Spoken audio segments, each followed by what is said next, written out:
C'est une petite révolution qui se met en place à Maurice avec la libéralisation du marché des hydrocarbures destinés aux navires. Et le groupe Taylor Smith a déjà anticipé le mouvement. Sa filiale, The Mauritius Molasses, propose désormais aux compagnies pétrolières un réservoir de stockage de fuel d'une capacité de 7000 tonnes. Il s'agit en fait d'une reconversion pour cette entreprise spécialisée depuis 63 ans dans le transport et l'export de la mélasse.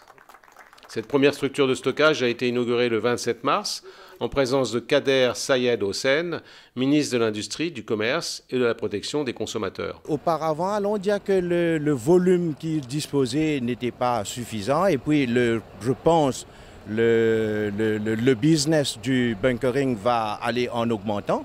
Et de ce fait, il faudrait avoir une capacité de stockage pour pouvoir offrir le produit aux éventuels bateaux qui vont passer dans les environs.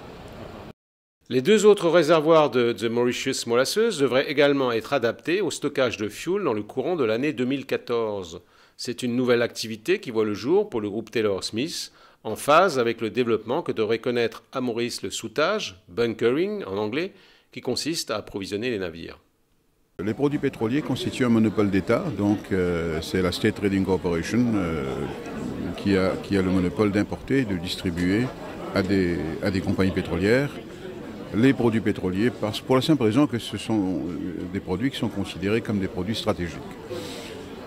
Nous faisons maintenant une exception pour les produits de soûtage, donc pour certaines catégories de diesel, le 180, le 380, le 500, le 2500, le ppm, où nous donnons l'autorisation aux compagnies pétrolières d'importer leur propre stock.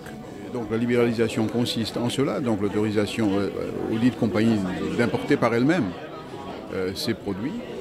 Et nous allons mettre beaucoup d'accent sur le 380 qui constitue la grande majorité, vraiment le très très gros pourcentage des produits de soûtage. Et nous allons probablement opérer d'ici 2 semaines ou 3 semaines, disons fin avril au plus tard, une opération, un deuxième stade de libéralisation dans le bunkering qui concernera spécifiquement le 380. Quelques 30 000 navires passent chaque année au large de Maurice qui espèrent bien capter une part de cet énorme marché potentiel. Le volume actuel de 270 000 tonnes de soûtage pourrait bien alors être multiplié par 3 ou 4.